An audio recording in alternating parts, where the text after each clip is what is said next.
Look at the city you know. Today, London is a creature of glass and steel. It is silent electric cars and sanitized air. It is a playground for capital, washed clean by regulations and technology. But we are going to perform a surgery.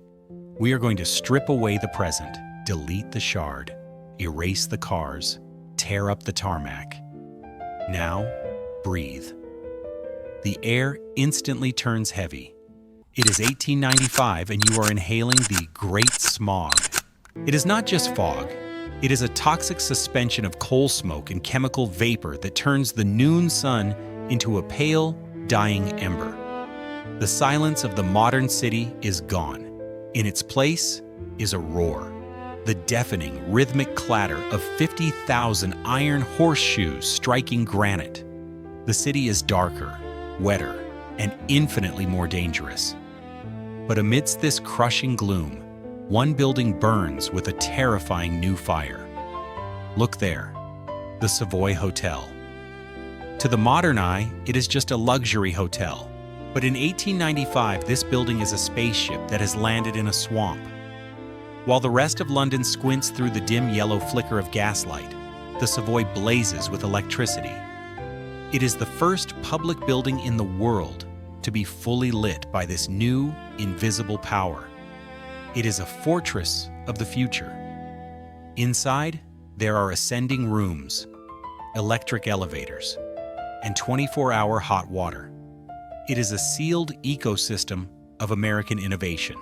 But step 1 foot outside its revolving doors, and you fall off the edge of the civilized world. Outside the Savoy, the street is an open sewer of horse manure and mud. The contrast is violent. This is the paradox we will explore.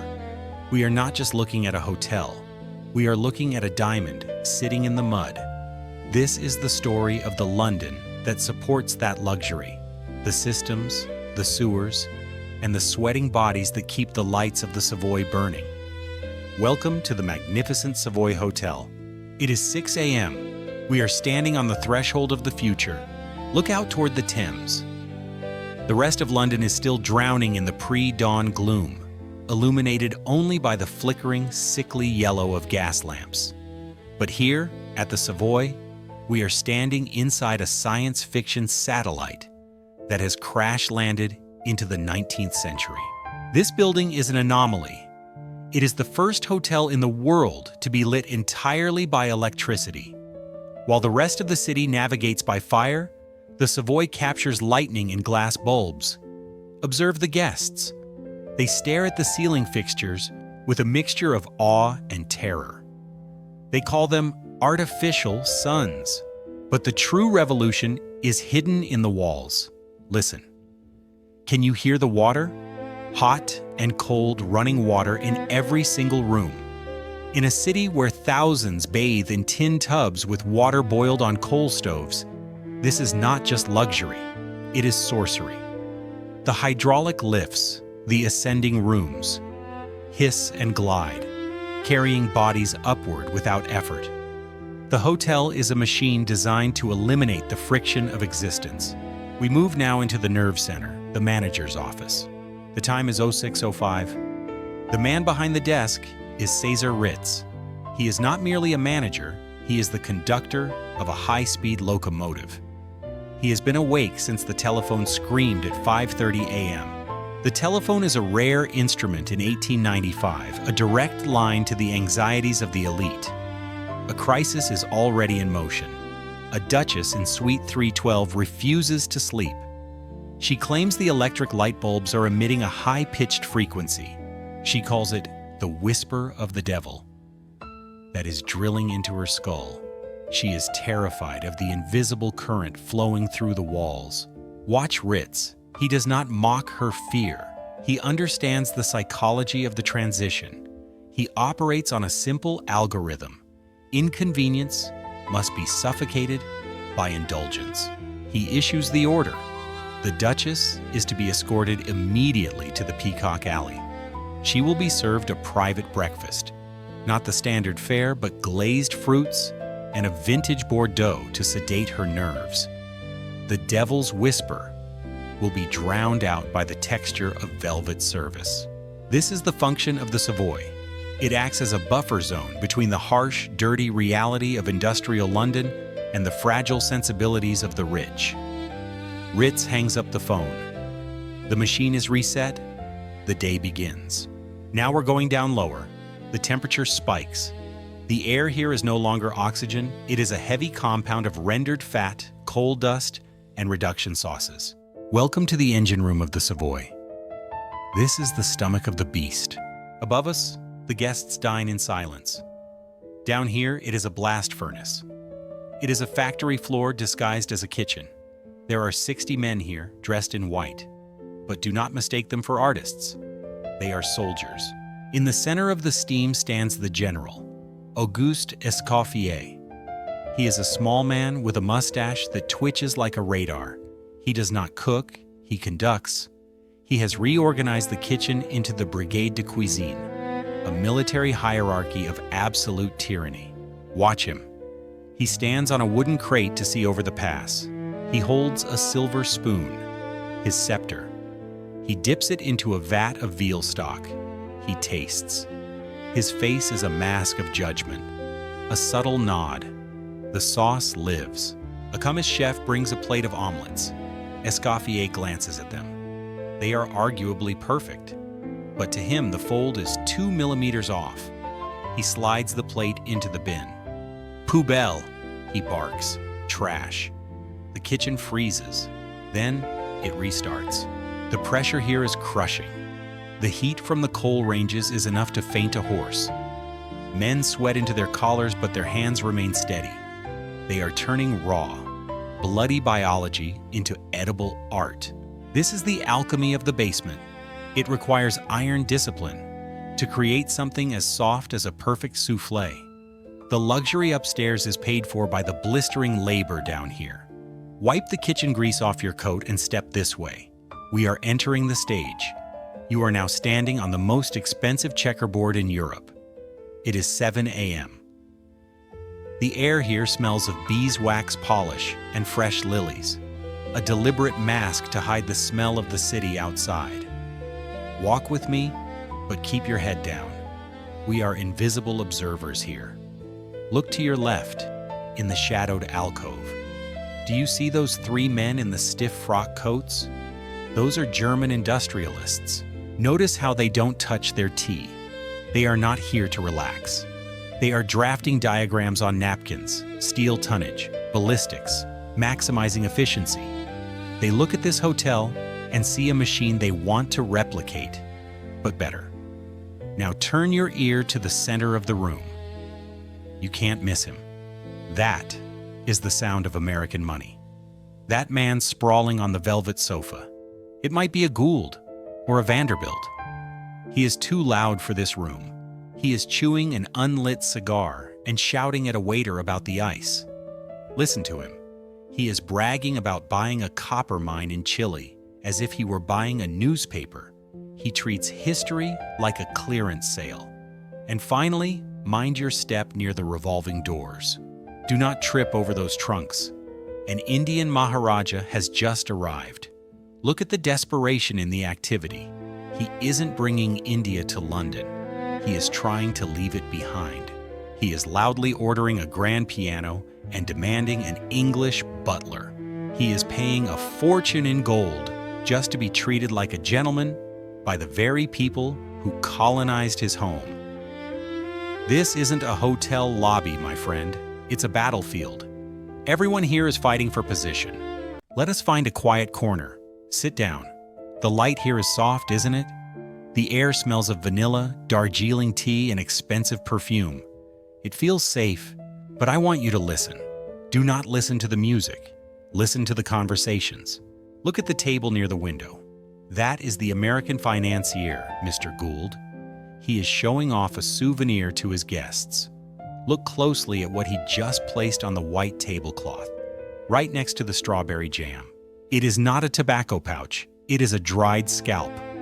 It is human skin, taken from a Native American warrior during the expansion of his railroads. He strokes it like a pet. He calls it his lucky charm. Here, amidst the fine china, genocide is just a dinner anecdote. Now turn your head to the right. Those two men in the tweed suits. One is a colonial administrator, perhaps an associate of Cecil Rhodes. They are speaking in low, civilized tones. They sound like they are discussing gardening, talking about pruning, clearing the brush, and weeding. They are not talking about plants. They are talking about the Maxim gun. They are discussing the massacre of tribes in Africa to clear the way for diamond mines. They discuss the death of thousands of human beings with the same emotional detachment as removing a stain from a shirt. Drink your tea, but taste the irony. This sugar comes from the Caribbean. The gold on the ceiling comes from Africa. The rubber in the tires outside comes from the Congo. The Savoy is beautiful, yes, but never forget, the foundation of this hotel is not concrete. It is blood. The sun has vanished behind the smog of the city, but in here, the day is only just beginning. Please adjust your evening dress and straighten your tie. We are moving into the night. If the morning was for business and the afternoon was for secrets, the evening is for the theater of the senses. Look around you. The restaurant has transformed. Under the soft caress of these electric lights, the room glitters. It is a sea of starched white linen and black tuxedos. But tonight, the food is not merely sustenance. It is sculpture. Watch the waiter passing to your left. He is carrying one of Escoffier's masterpieces, Pêche Melba. Look at it. Poached peaches resting on a bed of vanilla ice cream. Spun sugar glistening like frost, all nestled within a swan carved from pure ice. It is ridiculous. It is ephemeral. It is a piece of art designed to melt in your mouth. The guests here are not just eating, they are consuming the very idea of beauty.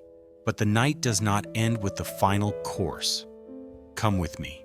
Usually, in London, to go from dinner to a show, you must brave the elements. You must step out into the wet, coal-stained streets, hail a carriage, and risk the mud splashing your hem. But not here. This is the genius of the Savoy system. Follow the crowd through this corridor. Feel the carpet beneath your feet. It is thick, red, and swallows the sound of our footsteps. We are walking through an umbilical cord of velvet. We are moving from the hotel to the Savoy Theatre without ever breathing the London air. We are inside a hermetically sealed bubble of pleasure. We emerge now into the auditorium. Smell that? It is a heavy mixture of grease paint, old dust, perfume, and anticipation. The lights go down. The darkness is the great equalizer. Look at the faces in the rows around us. This is a human zoo of the elite. Over there, in the private box, sits a Russian count. He looks bored, doesn't he? He swirls his brandy, his eyes heavy with a melancholic nostalgia for a homeland he rarely visits. He is here to forget. Down in the stalls, you see the flash of diamonds? That is the American contingent again. They are louder, laughing at the wrong moments, clapping too hard. They are hungry for culture, devouring the opera with the same ferocity they used to devour railroads. And look in the shadows of the wings. Do you see the silhouetted figures? Those are Indian dancers, brought here as exotic novelties for the empire's amusement. They watch the stage with dark, unreadable eyes. Tonight, on stage, the actors will sing of pirates and fairies. But the real performance is happening right here, in the dark. It is a desperate, glittering dance to ignore the world outside. For 2 hours, the poverty of the East End does not exist. The smog does not exist. There is only the music, the velvet, and the illusion that this golden age will last forever. The music has stopped. The dancers have collapsed into their beds. The last champagne bottle has been emptied into the recycling bins. We end our journey where we began, in the nerve center. It is 3 a.m. Look at the man in the chair. This is César Ritz. He has been on his feet for 18 hours. The mask of the perfect host has finally slipped. In this quiet moment, you do not see the glamour. You see the cost. His eyes are red. His hands shake slightly as he reaches for a glass of water, plain tap water, not wine. From this vantage point, looking down at the sleeping city, the Savoy reveals its true nature. We have spent the day admiring the paint and the polish, but make no mistake, this building is not merely a hotel. It is a machine. It is a high-pressure engine powered by steam, by electricity, and by the breaking of human backs. Think back to what we saw today. The fires of the kitchen, the sweat of the porters, the anxiety of the lobby, all of it, every distinct part, works in unison to produce a single product, illusion. The Savoy exists to sell the illusion that the world is stable. But look at the papers on Ritz's desk. Notes from the Russian Duke in Suite 404. He is demanding extra security. He is terrified. He hears the rumblings of revolution back home. He knows deep down that this golden age is fragile. He knows that the people hungry in the streets outside will not stay in the shadows forever. This hotel is a container for the 19th century's wildest dreams and its deepest nightmares. It holds the American billionaire's greed and the European aristocrat's fear in adjoining rooms. It is a sanctuary of light in a city of darkness, a fortress of wealth surrounded by an ocean of poverty. But for now, the machine rests. The pipes cool down. The electricity hums quietly in the walls, waiting for the sun. This palace never sleeps, and its history is still being written. The players will change, the fashions will fade, but the system remains. Thank you for walking the corridors with me. Thank you for visiting the Savoy in 1895.